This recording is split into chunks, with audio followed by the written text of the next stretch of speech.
রাধে রাধে বন্ধুরা, সবাই কেমন আছো? আশা করি সবাই ভালো আছে। Good morning. তো এখন সকালবেলা, সকালে সবে ঘুম থেকে উঠলাম।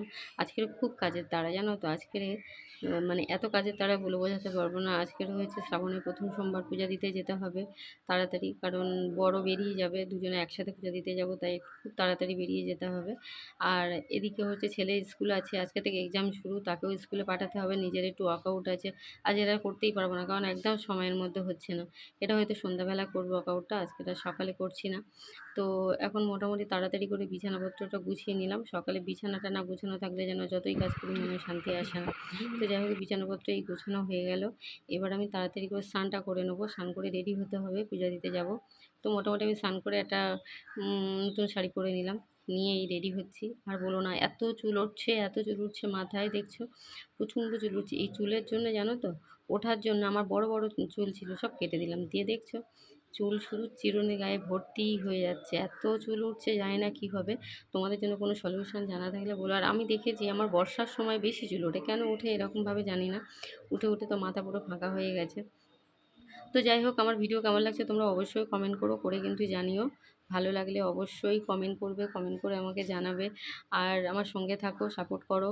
আর সবাইকেই বলবো, কেউ কারোর ওপর হিংসা করো না, সবাই সবার মতো ভিডিও করো। সবাই কারোর সামনে ভিডিও আসলে তার একটা দুটো অন্তত কমেন্ট করে যাও। সবাই সবাইকে ভালোবাসা দিয়ে দিলে কারোরই প্রবলেম হবে না, ঠিক আছে? তো আমি রেগুলার ওয়াইজ যেমন হচ্ছে সানস্ক্রিন মাখি, তো সানস্ক্রিনটা মাখছি, কারণ এটা না মাখলে একটা মনের মধ্যে কেমন হয়, একটা কিছু মাখতে হয়। আর এই যে টুক করে একটু বেশি কিছু সাজুগুজু না, সময় নেই। সময় থাকলে আমার খুব ভালো লাগে মন্দিরে যাব কি সুন্দর সাজুগুজু করে একদম, কিন্তু সময়ের খুবই অভাব হয়ে গেছে। খুব তাড়াতাড়ি করছি, খুব। তা বর বসে আছে রেডি হয়ে, শুধু বলছে আর কত সাজবে, আর কত সাজবে, সামনে বসে বসে বলছে। তো আমি ওই বলছিলাম, দাঁড়াও দাঁড়াও, একটু সময় দাও, একটু সময় দাও। ছেলেও রেডি হচ্ছে এদিকে, বড় ছেলে মোটামুটিভাবে আমার রেডি করে ফেলেছি সিম্পলের উপর থেকে। তো কেমন লাগলো ভিডিওটা অবশ্যই কমেন্ট করবে, জানাবে। ছেলে বলছে, দেখি মা আমি কত বড় হয়েছি, একটু তোমার ক্যামেরাতে এসে বলে, একটু উঁকি মেরে দেখে গেল। চুল দেখলে তো, গুটিয়ে গুটিয়ে গুটিয়ে গুটিয়ে একদম পুরো শরীরে চুল ভরে গেছে, এতটাই চুল ভরে গেছে। তো মোটামুটি আমি রেডি হয়ে গেছি, এবার বেরোবো। আর একটু জল খেয়ে নিলাম, নিয়ে এবার টাটা, ভালো থাকবে, সুস্থ। তো বন্ধুরা, সেই মতো বেরিয়ে পড়েছি পূজা দেওয়ার উদ্দেশ্যে বাবার কাছে। আর আজকের ওয়েদারটা সকাল থেকেই বৃষ্টি হচ্ছে, মারাত্মক বৃষ্টি হচ্ছে। একটু বৃষ্টি থামতেই আমরা বেরিয়ে পড়লাম তিনজন, কিন্তু আমাদের যাওয়ার কথা ছিল চারজন, যেতে পারলাম না, ছোট ছেলে স্কুলে চলে গেল। তাই এই যে এই মন্দিরটা, এখানেই আমরা আসি পূজা দিতে। আর গাড়িটা ঠিক করে রাখা হয়েছে এই সাইডে, দেখতেই পাচ্ছ চারিদিকে কতটাই জল জমে আছে। তো এই যে যাচ্ছি আমরা পূজা দেব মন্দিরে, দুজনে। দুজনে না, আমার বড় বিবিও আছে। প্রত্যেক বছর শ্রাবণে, এমনিতেই তো সারা বছর পূজা হয়, কিন্তু শ্রাবণে এটা আমরা করি, এই জায়গাটা আসি, পূজা করি। কিন্তু জানো তো, এখানে খুব ভালো করে একটা পূজা হয়, কিন্তু আমরা এতটাই সকালে চলে এসেছি, তার কোনো তোড়জোড় নেই। এখানে সন্ধ্যাবেলা অনুষ্ঠান হবে, গান বাজনা হবে। আর আমার হাজব্যান্ড এখানে এসে গানও করে সন্ধ্যাবেলা। হয়তো আজকে আসবে বললো, কারণ একটা কাজে বের হবে, যার জন্য তাড়াতাড়ি পূজা দিতে আসা। বললো খুব চেষ্টা করবো তাড়াতাড়ি ফেরার, যদি ফিরে যাই তাহলে এসে করবো। তো এই যে এখন পূজা করছি। আর কি বলো তো, তোমরা হয়তো অনেকেই জানো না, বা আমি এটা কোনো দিন শেয়ার করিনি, এটা একদিন শেয়ার করব। আমার বিয়ের আগে আমি হচ্ছে সবসময় শিব পূজাই করতাম। আর আমরা বিয়ের আগে, যেহেতু আমরা প্রেম করে বিয়ে করেছি, সেহেতু আমরা একসাথে পূজা দিতে গেছিলাম। আমার বাপের বাড়ির ওখানে এক মন্দির আছে, খুবই জাগ্রত মন্দিরটা। তো ওখানে গিয়েছিলাম, গিয়ে দুজনে পূজা দিয়ে এসেছিলাম। এখানে বসে বসে পূজা দিচ্ছি, আর বলছি, জানো তো মন্দিরটাতে যেতে হবে, অনেক দিন হচ্ছে আমাদের যাওয়াই হচ্ছে না। আর অনেক দিন বলতে কি, অনেক বছর হয়ে গেল বাবার কাছে যাওয়া হচ্ছে না।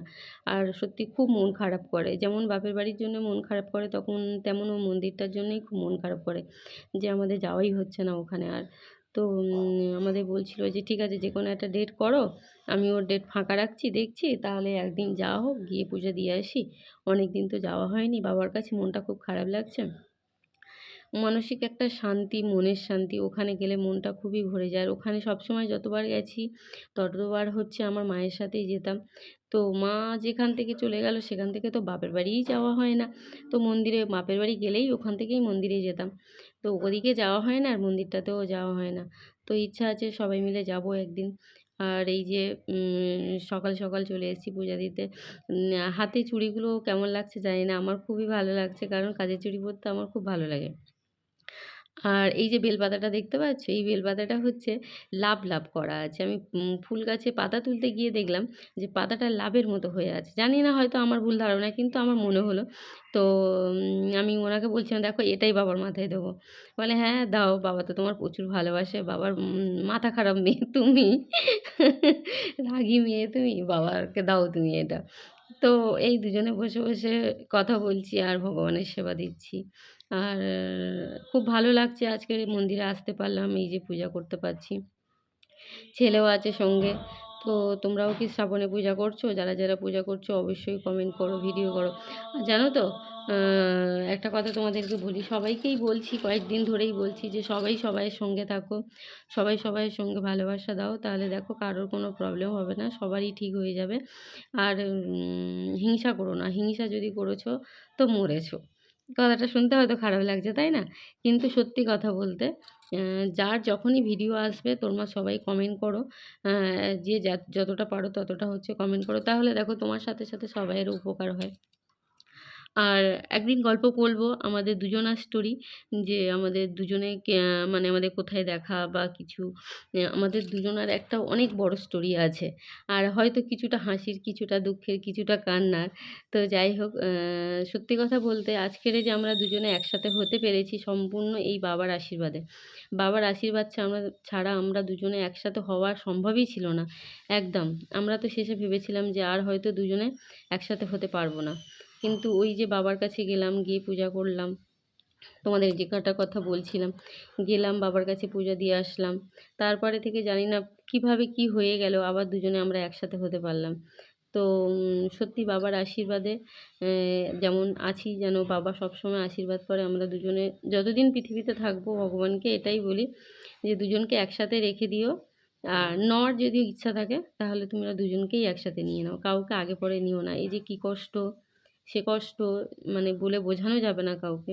যারা পাচ্ছে এ কষ্ট তারা সবাই জানে। তো ভগবানের কাছে এটাই চাওয়ার ছিল। আর আমার এই বাচ্চা দেখছো, এটাই হচ্ছে আমার বড় ছেলে। ও আমাদের সাথে পূজা করে প্রত্যেক বছরই। ছোটোবেলা থেকেই ওর ওটা অভ্যাস যে বাবা-মা যা পূজা করবে সেটাই ও পূজা করবে। বাবা-মা যেটা খাবে ও সেটা খাবে। ঠিক আছে? ওর আলাদা করে কোনো কিছু নেই। তো বললাম মন্দিরে যাবো, বলল, "মা আমিও যাবো পূজা দিতে।" তো চলো পূজা দাও বলে ও এসছে। ও প্রদীপটায় বাতিটা ধূপটা ঠিকঠাক মতো ধরতে পারছে না। ওরও আজকে স্কুল আছে, তাড়াতাড়ি করে ও রেডি হয়ে গেছে যাবে বলে। তো ভিডিওটা তোমাদের ভালো লাগলে অবশ্যই লাইক করো, কমেন্ট করো। বাবা আর ছেলে বসে বসে পূজা করছে আর আমি তখনই ভিডিও করছিলাম যে আমাকে দাও আমি একটু ভিডিও করি। ছেলে বলছে আমার আর ভিডিও করতে হবে না। ও একটু ক্যামেরার সামনে আসতে খুব লজ্জা পায়। ঠিক আছে। তো এই যে মোটামুটি পূজা হয়ে এসছে, বললাম একটু চরণামৃত নাও, কারণ জল দেওয়ার সাথে সাথে সেটাতে চলে গেছে। বলছে দেখো একদমই পড়ছে। আমি ঠিক আছে অল্প একটু করে নাও। আর এই যে নন্দীটা আছে, দেখো কীরকম মানুষ আজকাল ভগবানের থেকে তার সঙ্গীকে আলাদা করে দিচ্ছে, চিন্তা করা যায়। এই যে নন্দীটা, এটা হচ্ছে সামনে রেখে দেওয়া হয়েছে, কিন্তু ওখানে যেটা শিবলিঙ্গের কাছে থাকে একটা নন্দী, সেটা ছিল পাথরেরই ছিল, কিন্তু ওই রকমভাবে বসিয়ে রাখা ছিল, কিন্তু জুড়ে রাখা ছিল না সিমেন্টের সাথে আর কি। সেই ভগবানের শিবলিঙ্গকে মানে লিঙ্গের নন্দী কেউ চুরি করে নিয়ে যায়? চিন্তা করো তো। কীরকম মানে কী দিন এসে গেছে যে তারা ভগবানকে দেখেও তারা ভয় পায় না। আমি ভাবি আর শুধু অবাক হয়ে যাই। দেখো এত বড় একটা মানে ঠাকুর, সেখান থেকে সেই শিবলিঙ্গে মানুষের চিন্তা ভাবনা, চিন্তাধারাটা কি এসে গেছে তাহলে সেটাই ভাবো। তো এই যে শিবলিঙ্গতে এখানটায় দাঁড়িয়ে মানে এটা নন্দী আছে, তো এই নন্দীটাই সবাই পূজা করছে। যারা মন্দিরে কর্তৃপক্ষ আছে তারাও বলছে যে আবার একটা আমাদের নিতে হবে, কিন্তু কি করব, যতবার নেব ততবার এইভাবে নিয়ে চলে এই এখানটায় সামনেই বসানো ছিল, সেই নন্দীটা নিয়ে চলে গেছে। কি বলবো, আর কিছু বলার নেই। যাই হোক, মোটামুটি আমাদের পূজা সব কমপ্লিট হয়ে গেছে। এবার আমরা চলে যাব, কারণ আর চলে যাব কি, বাড়িতেও আমি চলে এসেছি। এসে যাওয়ার সময় দুটো বসি ভাত করে গেছিলাম, কারণ উনি বের হবে বলে, ওই জন্যে প্রেসার কুকারে করে রেখে চলে গেছি। আতপ চালের ভাত, বুঝতে পারছো, সব একসাথে দেওয়া ছিল, পুরো একদম ভালো মতোই হয়ে গেছে আর কি। তো মোটামুটি এই যে তাড়াতাড়ি করে খেতে দিলাম, দুটো খেয়েই এবার বেরিয়ে যাবে। আর আমার ভিডিও যদি তোমাদের ভালো লাগে অবশ্যই লাইক কমেন্ট অবশ্যই করো, আর প্রচুর প্রচুর ভালোবাসা দাও আমাকে।